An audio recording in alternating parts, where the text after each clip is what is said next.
Good morning. Thank you, Mark.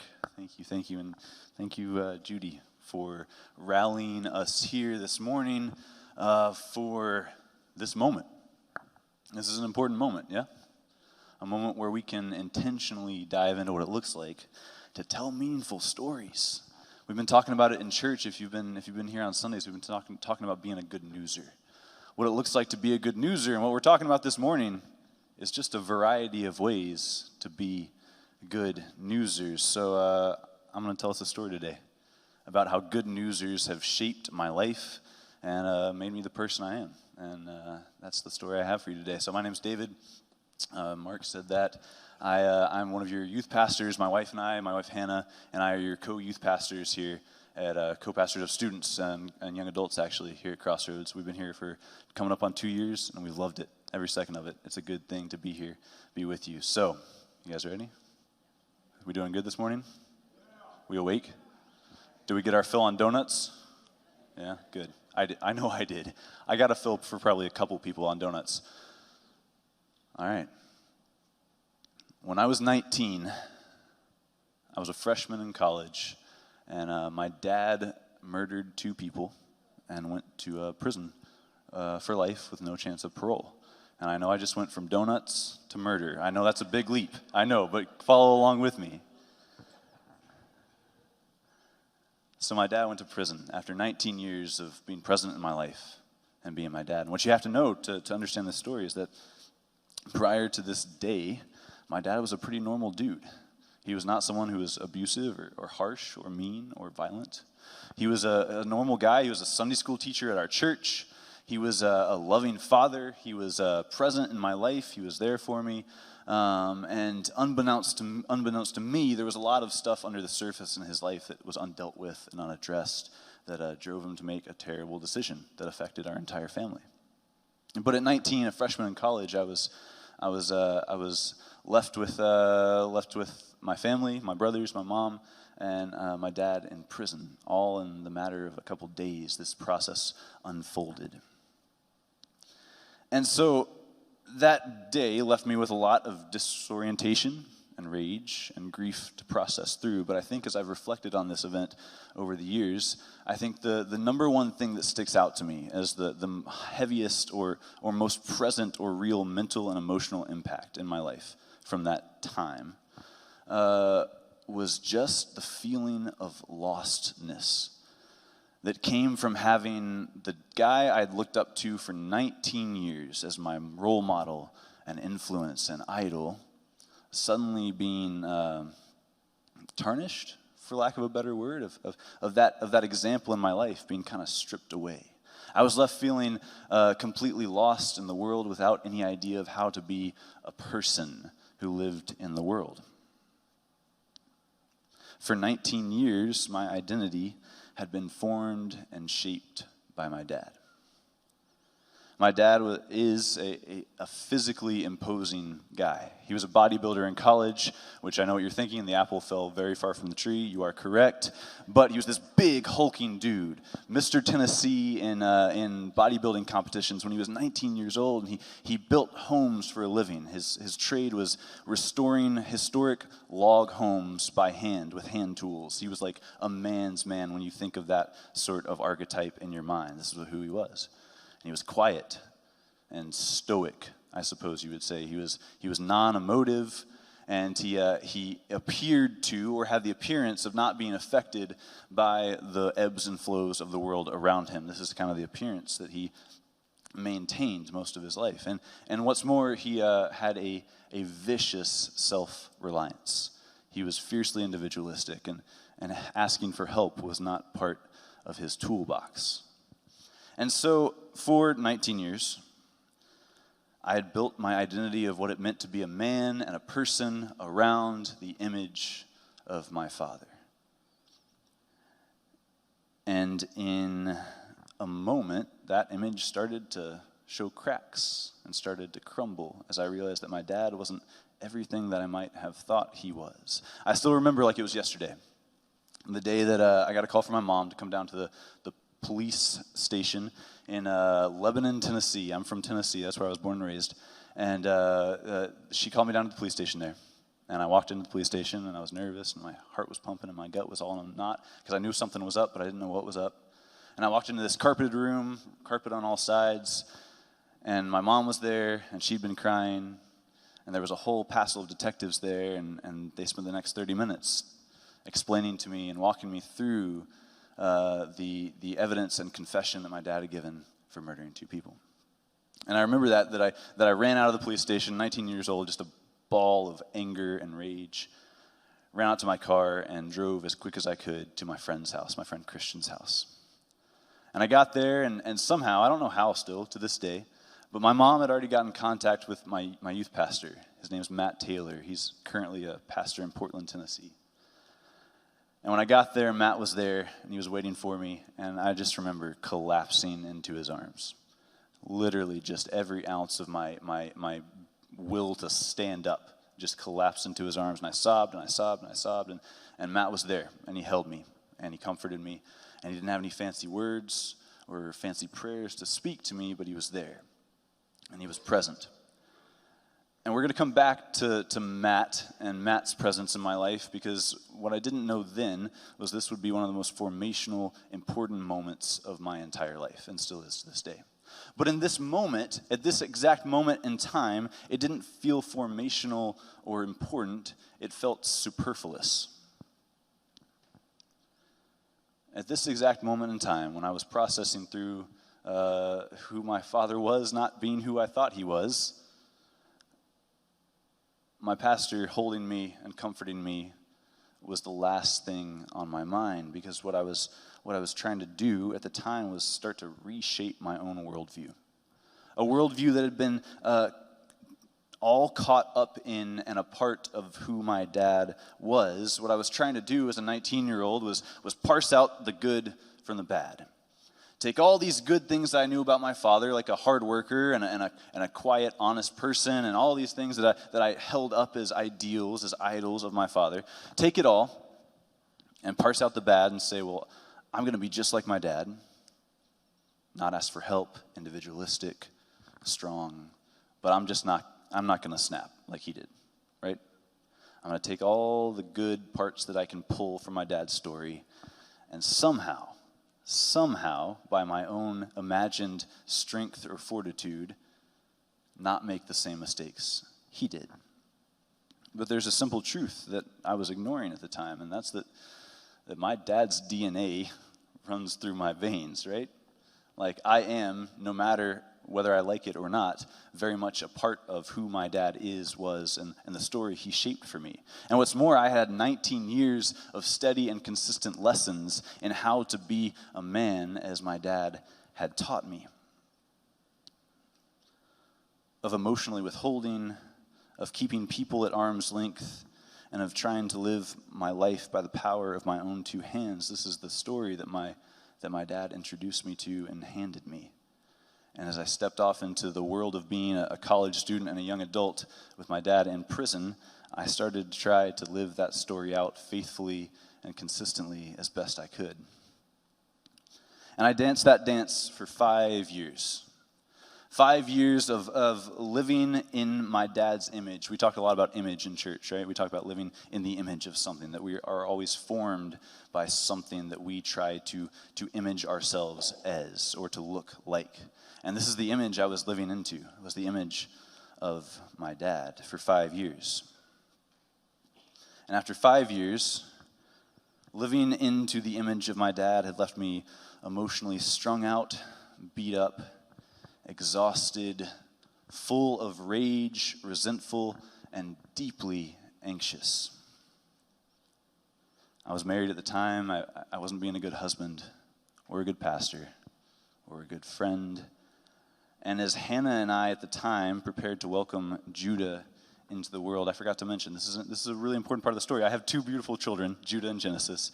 Judah is 2, going on 2.5, and Genesis was just born 4 months ago. And they're precious, and I love them so much. But at this time, we were preparing to welcome Judah into the world, our first son, our first child.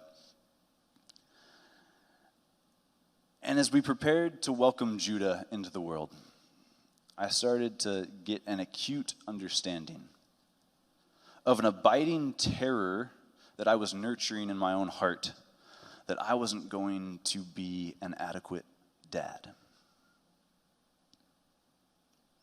I started to realize that all the posturing and tough guy attitude that my own dad had given me and that I had faithfully worshiped for a lifetime wasn't enough. And I began to accept that even though my dad had taught me some really cool stuff, some really good things about being a person, that there was a whole gap, a void of knowledge and of life that my dad had failed to teach me. That my dad had failed to teach me how to be emotionally available to my family, how to engage in meaningful human relationships, how to engage in a meaningful spirituality beyond just showing up at church and being physically present, and how to ask for help. And as I realized these things over the course of that springtime before we had Judah and the year leading up to having Judah, I began to feel deeply incapable of being a dad to my unborn son.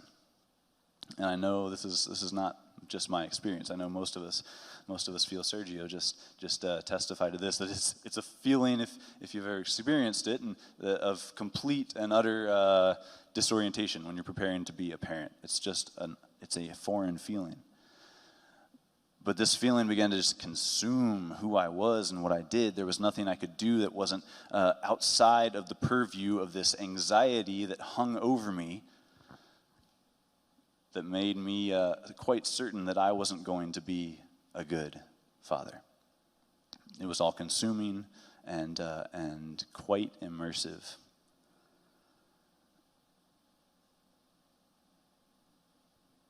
Like I said before, I got my dad's DNA in my blood. We all got our parents' DNA somewhere in us. This is who we are as humans. Like, we get this stuff passed down to us. Some of the dances and the dysfunction that our families teach us, some of it's just part of who we are. Some of it we can't always change, where we got the stuff that makes us us. And some of the ways that manifested for me, some of the legacy that my dad had left me, was with a fixation on the things I could make happen for myself. My dad he's in prison for murder. So he's got lots of things, we call them hang-ups sometimes in church, or sins that are present. But I think when you boil it all down, as you reflect on who my dad is, you can boil it all down to a vicious self-reliance, a deep inward focus on him as a person that doesn't allow him to really look at the world around him and see the people that are involved in his life. And this is where I was caught up in. As I prepared to have my first child, I was caught up in a deep inward focus. An inward focus that left me looking at my own inadequacies and being terrified because I couldn't see that there were things around me that were bringing goodness into my life outside of my own control. I was fixated and I idolized the things that I could bring to the table, so to speak, unaware that God had already begun to set the table for me a long, long time ago. And as Hannah and I prepared to welcome Judah into the world, and I felt overwhelmed with rage and helplessness, in some miraculous way, I don't think there's a better word for it than that. In some way, I'm still not entirely sure of how this happened, but in some beautiful, powerful, mysterious sort of way, God began to circle into my life in a way that I could finally understand and see. And God began to start reminding me of literally the names and faces of people in my life that had been there for a very long time, who had been teaching me for a very long time what it meant to be a person in the world, what it meant to be a follower of Jesus in the world, and what it meant to be a dad in the world. And so while I was consumed, self-focused, consumed with my own lack, based on the lack of what my father had taught me, what God began to show me and bring my vision to see was that there were people who had faithfully come alongside me for years and been present in my life and shown up and filled the gaps that my dad had left. And I was reminded of names like Jeff and Sam and Randy and Paul and Brent and Jason and Isaac and Brett and Matt, a whole host of names, a cloud of witnesses, to use that Hebrews language, who had been faithfully present in my life for a very long time and had been teaching me what it was to be a dad and a person before I even could fully realize it.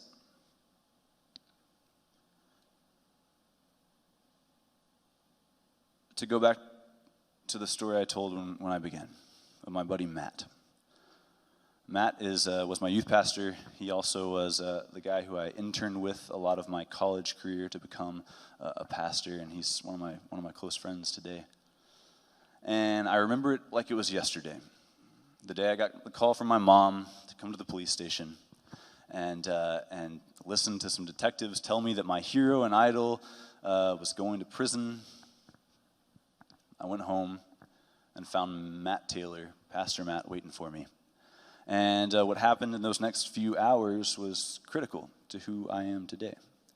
Because at the time, a bunch of my buddies had come to the house where I was just to support me and be there for me. They'd heard the news, and so they kind of rallied at this one house, and I had a group of 5 of my buddies who were just there for me. And Matt came in, and he comforted me, and he sat with me for a moment, and then he went back out to his car, and he came back in, and he was holding a sleeping bag. And he brought in this sleeping bag, and this 30-something-year-old professional pastor who had a wife of his own at home, he looked at me and he said, "I'm going to be here for a few days, buddy. I'm going to camp out here." And he laid out his sleeping bag in a nice patch of carpet in the living room, and he showed up, and he existed with us for those next few days. And in all that time that he was there, I don't remember once that Matt had a perfect prayer to pray. I don't remember once that he had the perfect word to speak or even the perfect scripture to pull from to address and to speak into my grief and my loss. Because we know, right, that there aren't perfect prayers to speak into deep grief and loss all the time. That sometimes there aren't perfect words to speak to comfort someone. That sometimes presence is enough. And what I remember from that moment is Pastor Matt just showing up and being present with me. I've been through theology school. That's what you do sometimes when you're a pastor, is you go to theology school and you read a bunch of books and you learn a bunch of fancy things. And what I'm impressed by, or what I remember as I reflect on my story, is that out of all the books I've read, out of all the scripture I've covered, out of all the stories that I've poured over, out of all these authors that have tried to faithfully represent who God is, I don't think I've ever had a more faithful picture painted for me of what the gospel message is than Pastor Matt showing up at my friend's house with a sleeping bag, rolling it out on the floor and saying, "Buddy, I'm going to be here." This is the gospel message. This is what it means to be a good newser. This is the truth of our story in Scripture, because what we know from the New Testament when we read the story of Jesus of Nazareth is that there's something powerful and tangible and practical and purpose-filled about presence. There's something significant and meaningful that the God of creation shows up in human form on earth with us to be present. There's a quote that I'm going to read for you today. It's from a theologian named Karl Barth. And Karl Barth writes this. He says, "When the crucified Jesus is called the image of the invisible God, the meaning is that this is God, and that God is like this. God is not greater than he is in his humiliation. God is not more glorious than he is in his self-surrender. God is not more powerful than he is in this helplessness. And God is not more divine than he is in his humanity. There is something powerful going on. In our entire scripture narrative, be it from the beginning of Genesis, when God shows up and walks alongside Abraham and Sarah as they journey into what faithfulness may look like, or all the way into the New Testament when Jesus gets born to a poor family in the middle of an occupied Jewish community, there's something powerful going on. That God is saying there's something significant to just showing up.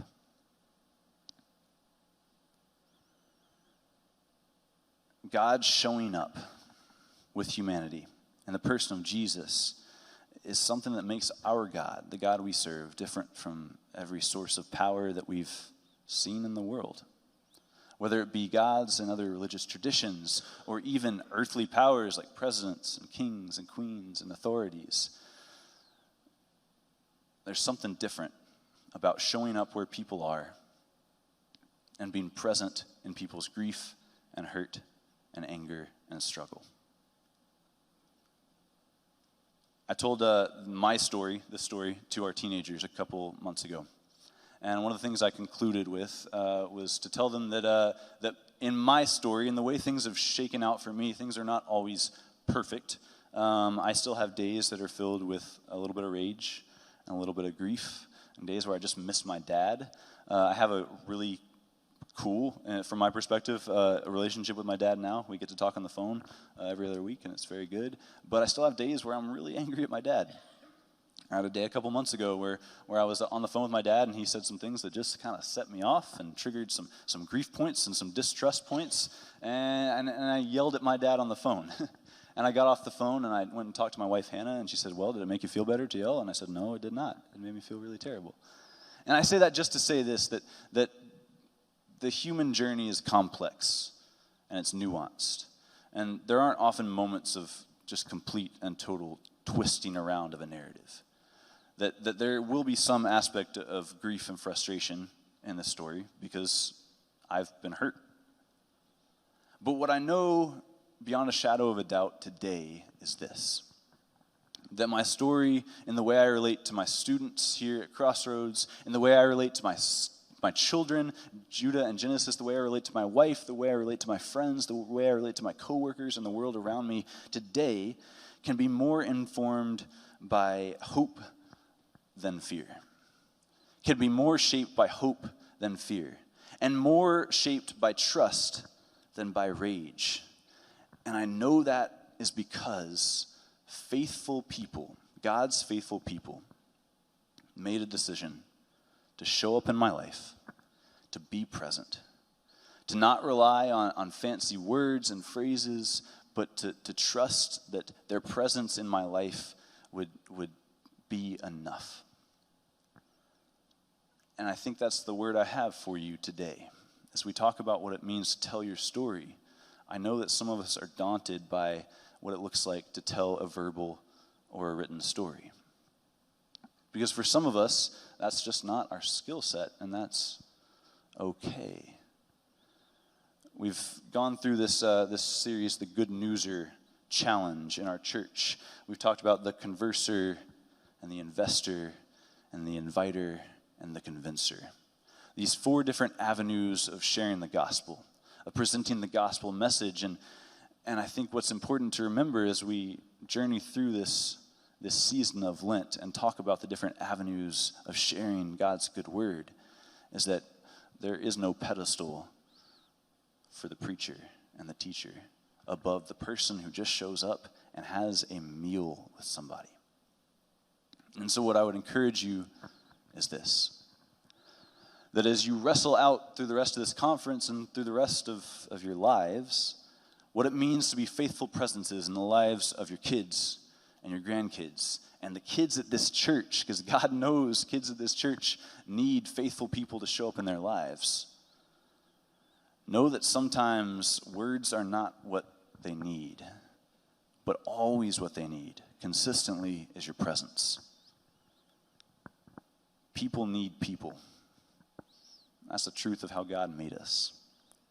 And so what I would encourage you is to be a people that aren't afraid to show up.